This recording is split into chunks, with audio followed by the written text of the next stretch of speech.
Hare Krishna.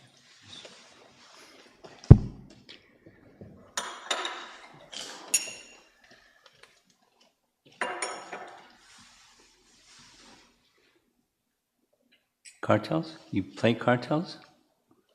Yeah. Okay, here's from cartels.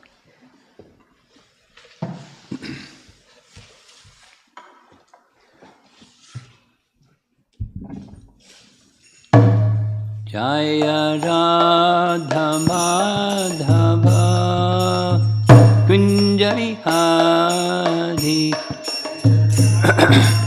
Madhava Kunja Vihari Jaya Radha Madhava Kunja Vihari Jaya Radha Madhava Kunja Vihari Gopi Jana Bhalabha Girivara Dadi Gopi Jana Bhalabha Girivara Dadi Gopi Jana Bhalabha Girivara Dadi Gopi Jana Bhalabha Girivara Dadi Jasodanandana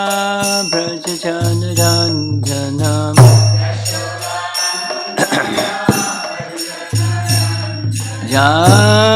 Jasodanandana Brajacanaranjana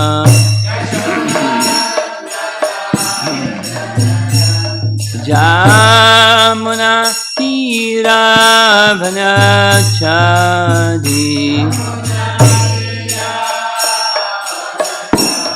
Jamuna Tiravanachadi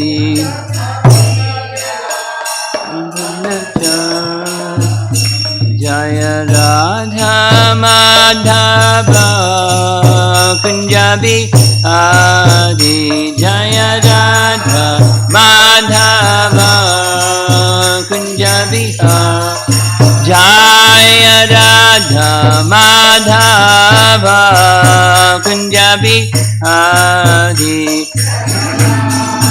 Madhava Kunjabi Adi Gopi Jana Bhalabha Girivara Dadi Gopi Jana Bhalabha Girivara Dadi Gopi Jana Bhalabha Girivara Dadi Gopi Jana Bhalabha Girivara Dadi Jasodanandana Brajacanaranjana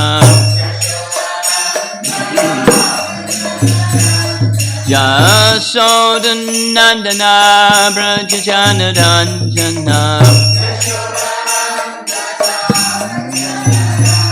Jamuna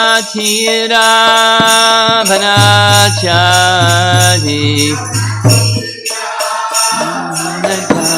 Jamuna Tiravanachadi Jaya Radha Madhava Kunjabi Hari Radha Madhava Kunjabi Hari Jaya Radha Madhava Kunjabi Hari Radha Madhava Kunjabi Hari Jayom Vishnu Pad Paramahansa Parivijagacharya Astatara Satasi Srimad His Divine Grace Sri Bhakti Vedanta Swami Srila Prabhupada Ki Gaur Pimanandi.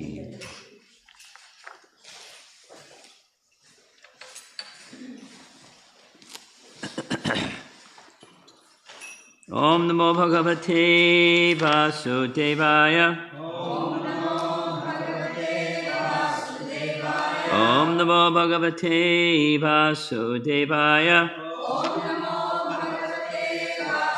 Om Namo Bhagavate Vasudevaya.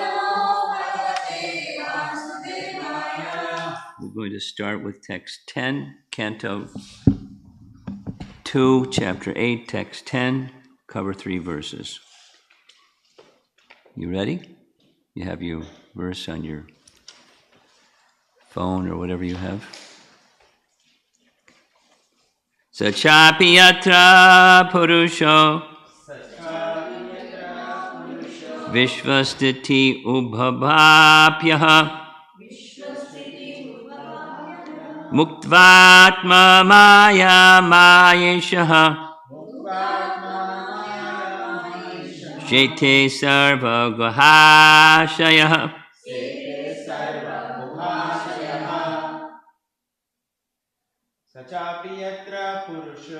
Sachapi yatra purusho Vishvastityupabhapayaha Muktvatma maya mayesha Sate sarva guhashayaha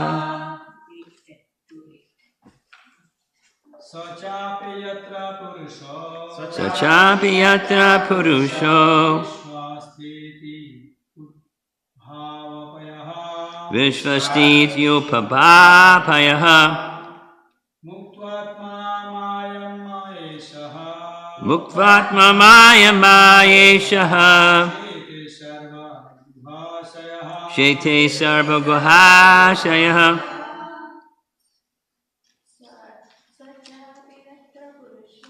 Sachapi yatra purusho Vishvastiti udbhavapayaha Muktvatma maya mayesha Sete sarva guhashayaha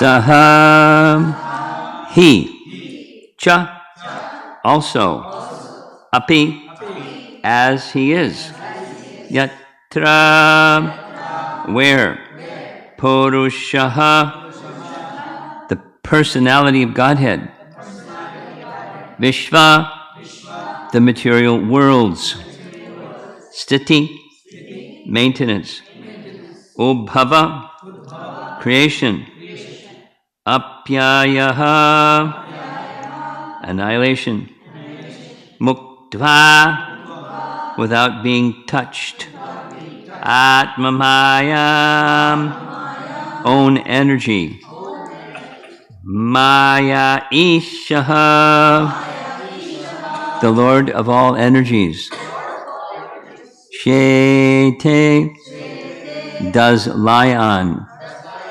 Sarvaguha Shayaha who lies in everyone's heart.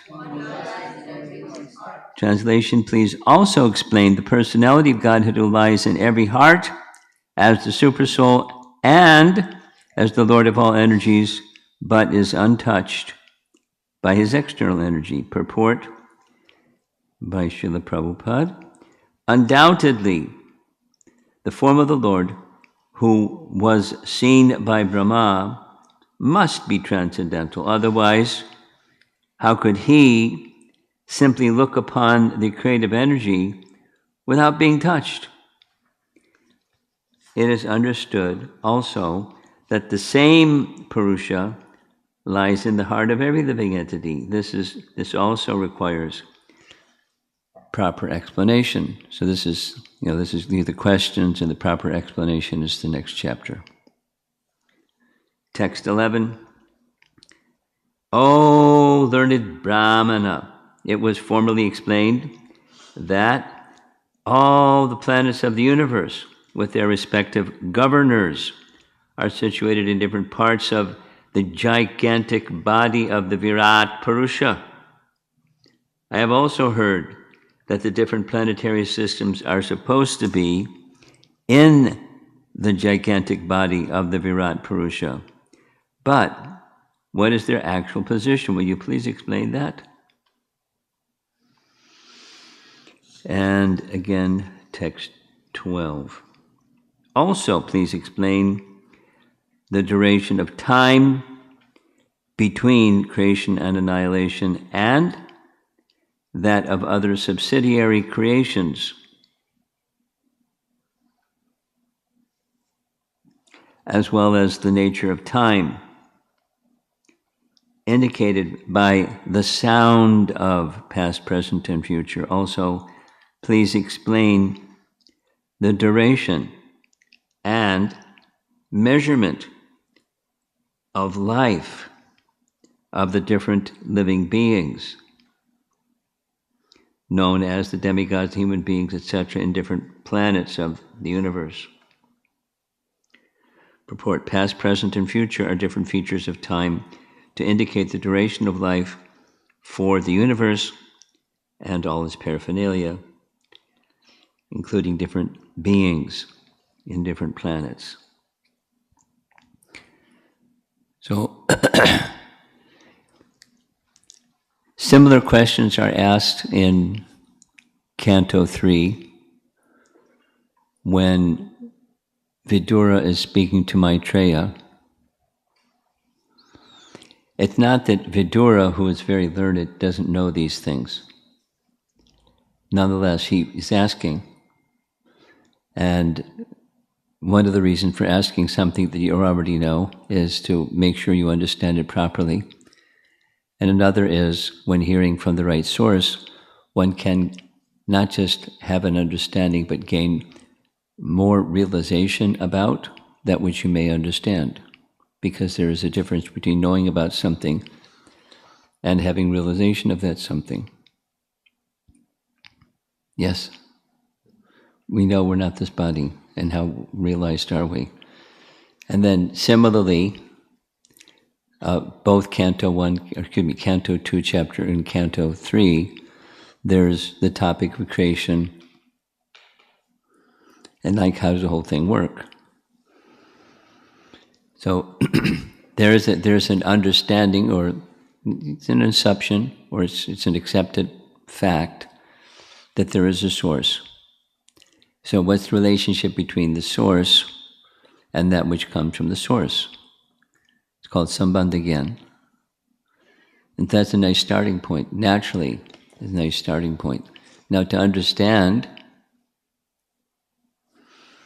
and to properly explain, bhakti is the outcome of proper knowledge. Say it the other way. The outcome of proper knowledge is bhakti. So when you understand what is the source of everything, or just take anything, what's the source of bricks? What's the source of anything? What's the source of vegetables that grow from the ground, or trees that grow from the ground? And from the trees that grow from the ground, you can do so many things. One can manipulate the trees and the wood that comes from the trees and do so many things. But where do the trees come from? Where do the raw materials come from? If we understand the source, then, if we understand the source, it becomes possible to act in relation to the source when using that which comes from the source. It's just restating, this is the Isavasya principle. Ishopanishad, verse number 1. Isavashamidam sarvam yatkincha jagatyam jagat. So as the Upanishad is articulating, emphasizing, declaring a truth, the Puranas, here the Bhagavad Purana, is taking that truth and then explaining it or expounding on it, taking it to other dimensions. But so that the fundamental, one can say, the fundamental is already there. And then the Puranas are to explain. And they explain in terms of history, historical events. In the course of those historical events, especially amongst elevated souls, then there's exposition on what's there in the Upanishads and even, in a simpler form, Vedanta Sutra, etc. So it's commentary on all those things. Through history, because that's what Puranas are, it's a history, historical record. And in the course of, it's pretty easy to understand. Prabhupada would do this all the time. He'd articulate a principle and give example and give another example and give another example, go back to the principle, repeat the example, give a different example, go back to the principle. So examples are help to understand principles. And then as you understand principles, then you can act in relation with the principle. So if the principle is, the Bhagavatam, the first verses of the Bhagavatam, Canto 1, Chapter 1, is Satyam Param Dhimahi. The Bhagavatam is revealing that which is the source of everything, the supreme truth, Satyam Param. And it's a Dhimahi, it's a meditation upon. So that's what's here. One may get lost in information because our conception of things is not, we may have some idea of life or the trees and so forth and so on. But to actually live one's life with the understanding of everything that exists has its source of emanation and should be, according to the codes of Dharma, appropriate for an individual, interacted with. The essence of that interaction is A and B. Detachment from the concept that I'm meant to be the enjoyer of something, whatever that something is that one is contemplating, and instead I'm to use that something in relation to the proprietor, according to my position. And that's varnashram. It's recognizing psychophysical natures, and it's promoting detachment from the mood of being the enjoyer of that which is not ours, and attachment to he who is actually the proprietor. And according to our psychophysical nature, aligning our behaviors according to that truth or that reality.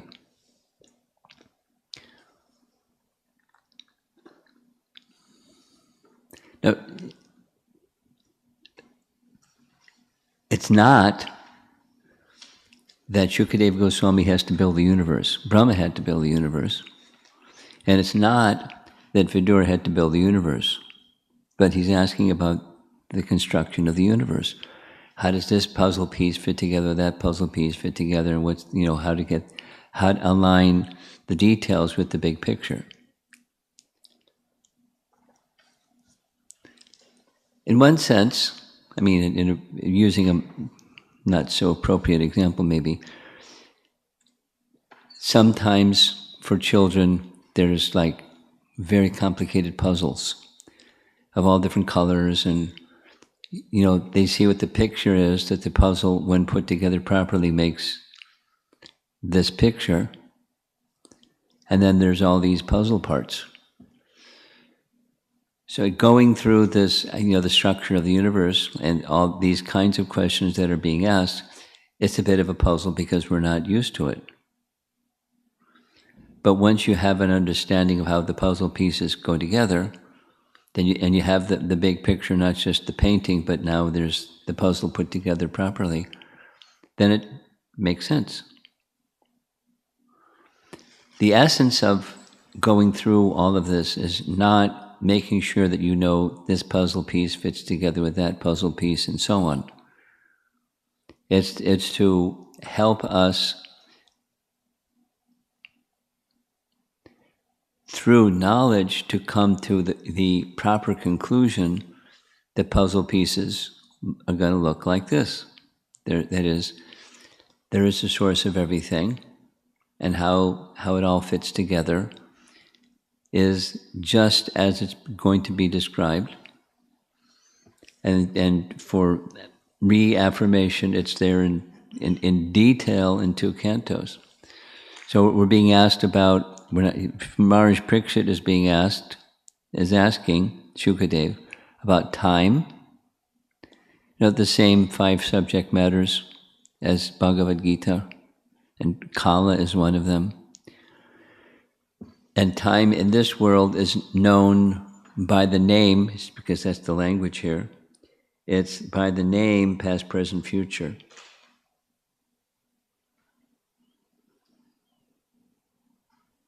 Please explain the duration of time between creation and annihilation. So that's a big segment of time. 100 days, 100 years of Brahma's life. What's the duration of time? And then break it down and break it down and break it down. And that of other subsidiary creations. Subsidiary creations can be confusing. There's primary and there's secondary. So this subsidiary or secondary means, my understanding is, it means the details. So there's Vishnu, he does the primary, and Brahma does the secondary creation. The primary creation is manifesting all the ingredients, getting everything ready for Brahma to do his work. Brahma's there, he has the opportunity to become self-realized because he's given the indication how to, and he does it. And so the plan, he also gets the darshan of the Virat Rupa, and that's what it's supposed to look like. Now, it's not easy to understand the Virat Purusha. If you haven't noticed, it's not easy. It's very puzzling. But Brahma understands because he's got to build one like that. So he has the creative impetus, he has the blueprint, he has the understanding of who he is, he understands how to connect his activities with the source of everything, he understands the source of everything, he's ready to go.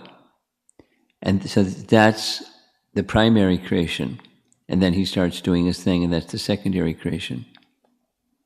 All the different parts of the universe that he knows very well because he built it, but he knows even before he built it because he has this realization imparted to him by Lord Vishnu, because Vishnu wants him to build. So he's got to have a plan, he's got to have the ingredients, he's got to have the intelligence, he's got to have everything. So being qualified, he gives him everything. So he knows everything about that universe that he created naturally. And the laws governing its ongoing utilization, and then the consequences of not properly engaging oneself with the creation. And so time energy is needed. Say it the other way. Without time energy, you don't have creation. There's eternal time, but in the spiritual realm, where there is eternal time, there's no creation. And therefore, there's no destruction, because anything that's created is destroyed. But the spiritual world is not created, nor is destroyed. It's eternally existing. So the time energy for the purpose of creation is an important topic. Say it again. Without time, you don't get anything. Time energy, Kala Shakti. So he's asking, what's the duration between creation and annihilation? There's Sanskrit terms for it, but there's a fixed duration. And then after annihilation, the resting period is a fixed duration. It's very predictable. It's cyclical, and then there's persons, according to the plan of the Lord, they fulfill the plan of the Lord. By their own free will choice, plus their empowerment. And, proper understanding of how all the puzzle pieces fit together, how he's going to do this. We don't always have the good fortune of understanding the big picture and how all the puzzle parts fit together, and we're supposed to do some service. So we're left to pray a lot and use whatever modest intelligence Krishna's given us, together with our desire to please him, bhakti, and kind of learn as we go along. That's okay. But the most important is not just getting things done. The most important is to go further down the path of self-realization and to understand the thing that we're doing is not coming from us. If it's in devotion, it's the gift of Krishna, and the action of time works a little differently for the devotees. Now, it's obviously the time factor works even for the products of devotees. Like, for example, very easy one, the places of Krishna's pastimes were lost to the world. Chaitanya Mahaprabhu, we discussed this yesterday, he identified, here's Radhakund, and he sent Rupa and Sanatan to go find the other places. And so they did. And there was a contemporary, Narayana Bhatta, a Brahmin from South India, who came around the same time. According to his biography, he was initiated by, I think, Rupa or Jiva, I can't remember. And then, he discovered many, many, many places and wrote things about those places and pranam mantras for each of those places and little history of each of those places. So, time takes away the prakat manifestation of things of this world, but not the aprakat manifestation. So he wants to know the duration in this creation and annihilation. There's different living entities in different positions. Please describe their duration. Please explain the duration and measurement of life of the different living beings, known as demigods, human beings, etc., in different planets of the universe. I mean, he's a far-reaching question. He's about to die in 7 days, and he wants to know all this stuff. He's already a pure devotee. So why does he need to know this stuff? Well, it's in relation to the personality of Godhead, and our going through this stuff. What to speak of Maharaj Parikshit going through all this detail. It's reinforcing Sambandha Gyan that carries one further into application of those principles. And of course, he's asking for the benefit of everyone, in addition to his own benefit or edification.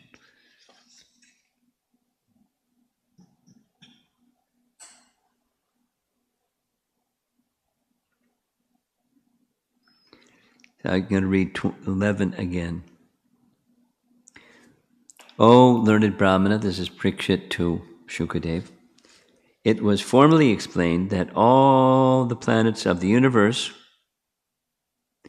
with their respective governors, are situated in the different parts of the gigantic body of the Virat Purusha, which is true. I have also heard that the different planetary systems are supposed to be in the gigantic body of the Virat Purusha. But What is their actual position? Like he's looking for details. There's a principle, now he wants some details.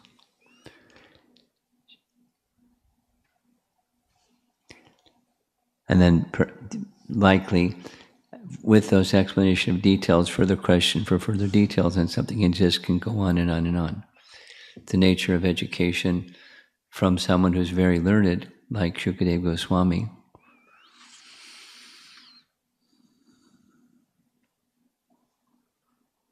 He's realized the truths of the Bhagavatam.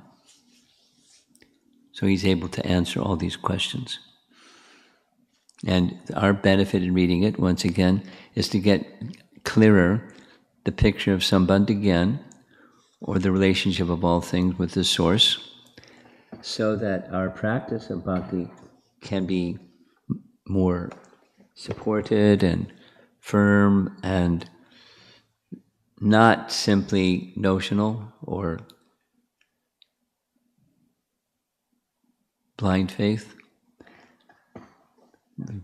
Faith that's nourished by proper understanding of that Lord who is the source of everything and who we're trying to understand through the medium of service.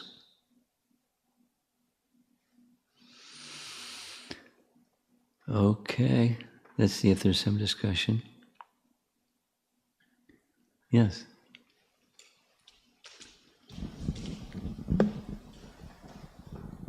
Hare Krishna Maharaj. In one of the previous verses in this canto, it was stated that the example of adding some chemicals to small reservoirs of water settles the dirt, but when it is shaken, it comes back up. Whereas the autumnal rain, it cleanses large bodies of water, such as rivers. And just like that, when the glories of the Lord or His holy name enters the ears and enters into the heart of the living entity, it was compared to this cleansing like the autumnal rain. Yes, yes. Yeah, and then Vishwanath Chakravarti Thakur's commentary says that when the Lord enters the heart in the form of His glorification or chanting of the holy name, the Lord captivates the heart of the Lord really captivates the jiva. Very poetic. It's nice. Yeah, it's very, very attractive. And I think it was in the commentary, I kind of remember reading that the Lord is already there within the Lord is always there. The Lord is always there within the heart as the super soul. So he said, come and sit there, or he's always there? No, he says like the Lord is there. He's functioning as the witnessing consciousness, because it's not like the Lord just now entered through the ears. The Lord was already there, and as the Paramatma feature that today we started reading, the Paramatma does not get contaminated by anything that is material. He's already there. He's the witnessing consciousness. But still, there is a distinct difference when the Lord enters through the ears and goes into the heart. So, when we look at Virat Purusha or Paramatma feature or the Bhagavan feature, it looks like there is, it's not it looks like, it's clear that there is a different way all the features of the Lord operates. So, first of all, for ordinary living entities, even to understand who is the Supreme Being is very difficult. Now, even after coming to the point of, okay, this is the Lord, then you can see there is different levels of understanding and distinct features. So, this comparison of that feature of the Lord, which is the ultimate thing, which really captivates the jiva, versus any other feature of the Lord, if you can... why is it's a very fascinating subject to look at, but at the same time that's the way it is, and it's kind of that is the way the Lord has set it up. So I was just wondering how does anybody come to that point in people who do not know anything about the Lord? How will one come to that point of appreciating that particular feature of the Lord, which alone will stop this repeated birth and death? No other feature of the Lord will help. Yeah.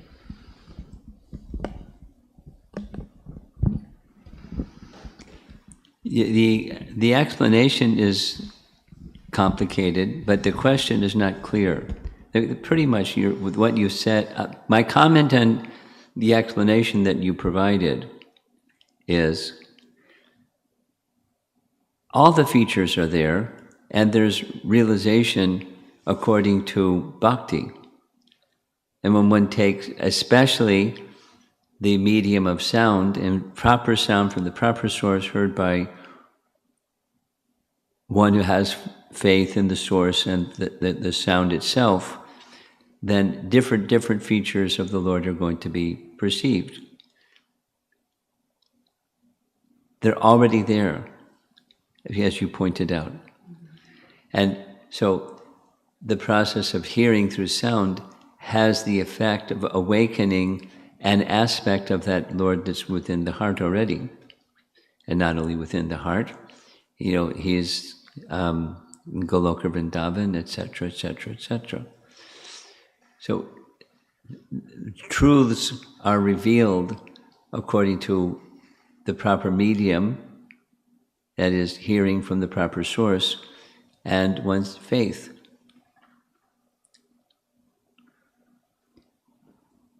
Yadrashi yadrashi shraddha sthiti bhavati tadrashi. Shraddha, according to one's shraddha, then there's different realizations or features of the Lord that then become revealed. And that faith is nourished by the medium of sound. That's my comment on what you just explained. I'm not clear what the question is. What's the question? Try it again. I think more than a question, I was kind of fascinated by reading that about the distinct difference between the different features of the Lord. Yes, they're one and different. There are differences according to the regard that one has for the Lord, and He reveals. There's a verse in I forget exactly where it is now. I think it's 2nd Canto, chapter 7, something like that, where the feature of the Lord is revealed according to one's faith, which is what I just said. So the Lord is one, and the different features of the Lord are many. So the many different features are of the one. They're just aspects of the one. And according to faith, then He reveals this feature, that feature, the other feature.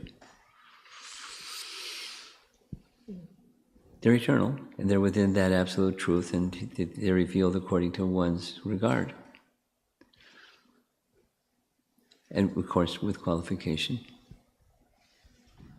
Does that address your question? Yeah, I was more thinking in practical terms for ordinary people who are not really practicing devotees, who are getting exposed to the process of bhakti, and this is like, there are so many levels to this, but the ultimate level is the process of hearing. And when that sound vibration goes into the heart, the Lord captivates the jiva. To come to that point for an ordinary let's person. go back to the starting point of this explanation. Yeah. There's the people that aren't practiced. And then you're describing by the hearing process that's the practice. They become practiced. And then there's different experiences, realizations along that path of becoming experienced. But so... Therefore, what's the question? Therefore, very few living entities can come to the point of really getting to the exact. Well, it's up to each one of us. It's up to the practitioner. What do we want? Prabhupada's very clear about it. Yanti Deva Vratav Devan, etc. According to what you want, Krishna can supply. You follow the process. You go to this place, that place, the other place. One can go from an unqualified to the most endowed, perfect being. What do you want? And if you want, then you apply yourself according to the descending knowledge of how to apply yourself, and there's reciprocation. So it doesn't matter whether one's experienced or inexperienced. There's no disqualification or prior qualification needed. So to the right process and submission to that process, and becoming more clear. I mean, how many devotees have a clear idea of what going back to Godhead means? Someone was sharing this with me, one of the devotees in China recently. One of the spiritual masters was visiting their area, and in a class he was giving, he asked, how many here would like to go to the spiritual world and be with Krishna? Now, what does that mean? Mm-hmm. To persons that don't really know what the spiritual world of Krishna is, or what's it like there? Now, of course, they were all enthusiastic, saying yes. What does it mean? So, I'm responding that in the beginning stage, understanding may be meager. Generally, it's meager, and so gradually,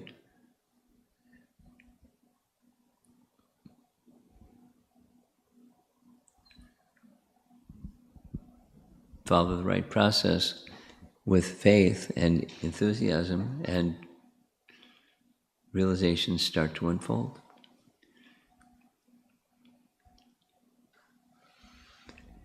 Anything else? Hare Krishna Maharaj. I would like to verbalize what I understood from the topic Mataji was discussing just now, and what I got it from it, so that if it is correct. I think from my experience, that autumnal rain. Often what? Autumnal rain. When it rains? Rains in the autumn season. Oh, rain in the autumn. Autumn season, and the muddy water becomes clear. You've seen.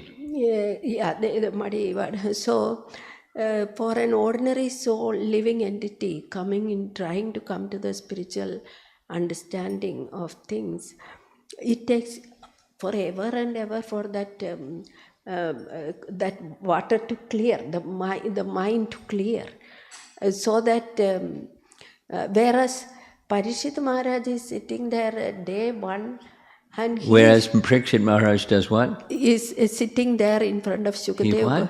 Is sitting there in front of Shukadev Goswami. Okay, sitting there. Okay. And he is coming out with all these questions which we take forever to understand the depth of these questions. So how much his heart is is already deep rooted in spiritual understanding. So that is what that is my way of understanding the discussion which Mataji was, trying to I'm lost. I don't know what you're trying to convey. That's what I was wondering. Does somebody else in the room understand what she's trying to convey? I think she's saying that Maharaj Parikshit's situation was that he was such an advanced devotee that it's just like how the autumnal rain cleanses. So he could understand, the rest of us aren't going to understand. Okay. But what do you do when you can't understand? You keep hearing because you have faith in the process of hearing. And it's not forever. It may take some time, however long it takes. That's how long it takes. Yeah, don't complain about it's forever. Yeah. So my curiosity was, is the same Lord in the heart gives us that opening. It's what? Opening? Opening, that opening your mind to the spiritual dimension. leave everything material behind. So Well, that's our mandate. How you doing with doing that? It's taking forever, huh? Yeah, therefore, so for So just some, stay with it. Just stay with it. Don't get lost. okay. Don't get lost in the forest for the trees.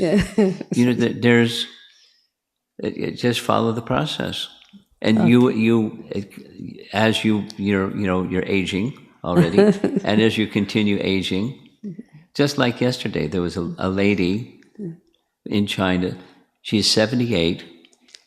She's been chanting for 15 years. She just got initiated, and she's very serious about her bhakti life. So, whatever it's going to be for this lady, or for you, or for any of us, we'll progress as far as we progress. Okay. Submission. So, no worries. Okay.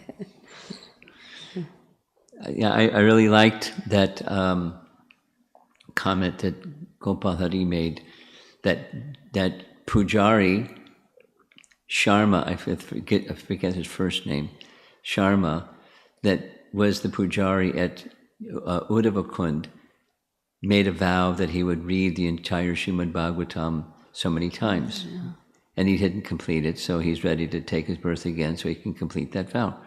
So, what's the purpose? It's to make ourselves pure, using the metaphor again, the autumn rain clearing up the muddy water of a pool of water. So I've seen it. There's the light water, and the tension on the surface of the light water has an effect on the body of water below it. It's just, how nature works. And then that's an example within nature of how the spiritual principle works. So however long it takes, that's how long it takes. That's how long it takes. And so you stay with faith with the process. Don't be complacent. Try, make your best effort to finish your business and go to Krishna. But it's going to take as long as it's going to take. And faithfully we follow. Thank you, Maharaj. And there are persons out there that have begun the process, and then they take certain steps of initiation, etc., and then they slacken. And their whereabouts are unknown. There are a lot of people like that. Prabhupada comment, because somebody was asking this just 2 days ago. Don't be surprised when somebody goes, be surprised when somebody stays. He understood what he was doing. He was giving people a chance. And the chance is minimally human form of life. In this life, because human form of life means following proper dharma, and by following proper dharma, guaranteed human form. But keeping it simple, people should be happy, and they're not. They're pavarga instead of apavarga. He wanted to give, and he knew that some people will take, some people won't take. Some people will go halfway, some people will go 5 steps. Just give the opportunity. So your business is not everybody else. Your business is you, and you make your best effort with faith to reach that state that the water is very clear, or the mind is very clear, and you're able to hear the holy name, call Krishna's name with real devotion, hear the message of Srimad Bhagavatam with faith, that in course of time I'll understand more tomorrow than I do today, but I'll continue. Like that. It's a wonderful process. So just keep following the wonderful process, whatever that stage is that you're in today and you want to be tomorrow. Just follow with faith. I'm going to go to someone else. Someone else? You have something? No. Yes. Hare Krishna, Guru Maharaj. The message that you had given about seeing the big picture, that's very that has been touching my heart for the last few years. Seeing the big picture in situations and in the path of progress to bhakti, how not to get lost in the details. And it's really faith building, and it's very nourishing. And a few the big picture statements that's coming to my heart repeatedly is Krishna is accepting and loving. Yeah. So is spiritual master. And devotees are kind no matter how the dealings may be externally in some areas and things like that. So that it feels like it's a protection also against getting lost in the details. I was also wanting to hear a little bit from you, if you may, about the attention to details also is very important. Yes. While seeing the big picture. Yes. But the purpose of seeing the details is to strengthen the connection. It's exactly what the topic is here. He's asking details. He's going to die in 7 days and he's asking all this stuff. So it just strengthened that connectivity. How wonderful is my Krishna? Let me count the ways. And there's no end to counting the ways. So as you're attentive to details, it's to enrich, enhance, and strengthen and nourish, you using your term, the big picture. You know, the fact that Krishna is the source of everything. And there isn't something that Krishna is not the source of. If anything that exists is at least sanctioned by Krishna. And it's from him. So, another application on the big picture metaphor is the caution that our founder Acharya would often give, that says we become overly involved in the limited and temporary problems and manipulating things and adjusting things, etc., to our problem-solving activity is usurping, stealing our attention instead of the big picture, which is, what about the ultimate solution to all these problems? We get lost in the detail without the big picture, which is what the mission of human life is. And it's not just, one is able in a more sophisticated way than the next person or than an animal to adjust things so it's nicer. That it's, without going into detail. Methods of communication, transportation, accommodation, and eating, and this thing and that thing, and doing it in a nicer way, and that's progress. So usurping the big picture, what's this human form of life's mission? And so details are to be seen in terms of that, not just become very accomplished in minutiae and problem solving based upon your understanding of minutiae. It's, so the big picture is, what's our mission? The human mission, our lifetime's mission, and stay fixed. And then the details connect with that. Good fortune, ill fortune can be seen in terms of that. Opportunities for making that ultimate solution of problems and the ultimate higher mission of life. That's the big picture in the metaphor. Okay, something?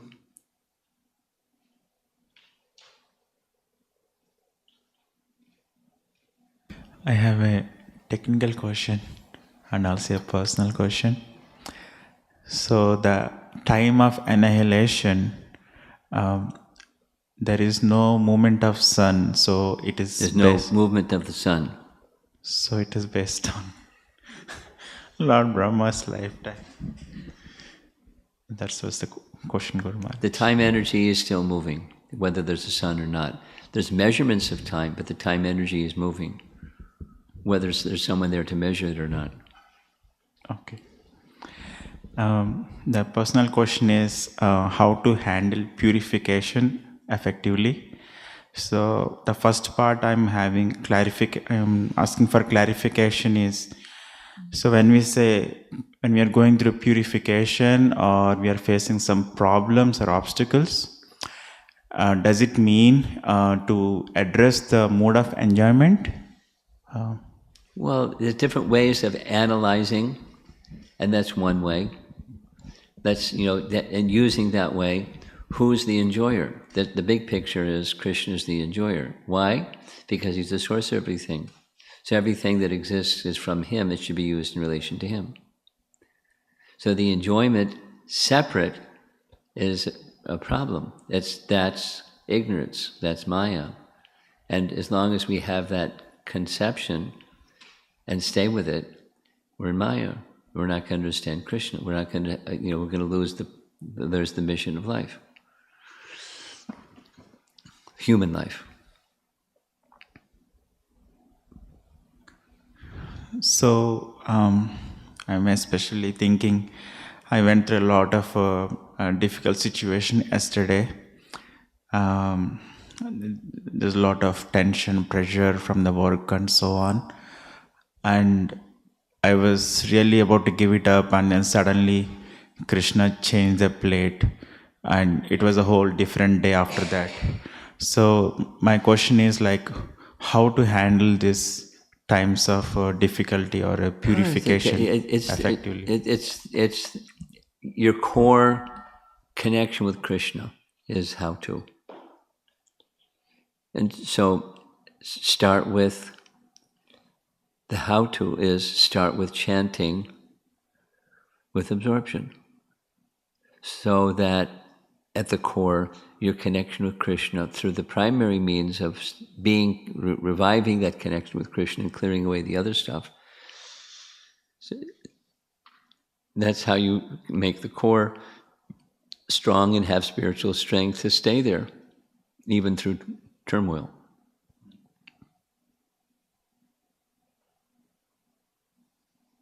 Now, there's other very valuable methods of bringing the core conception of who you are to the spiritual position. 9 processes of bhakti. So, but the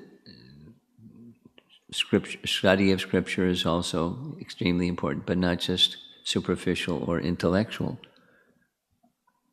but making the connection with Krishna strong.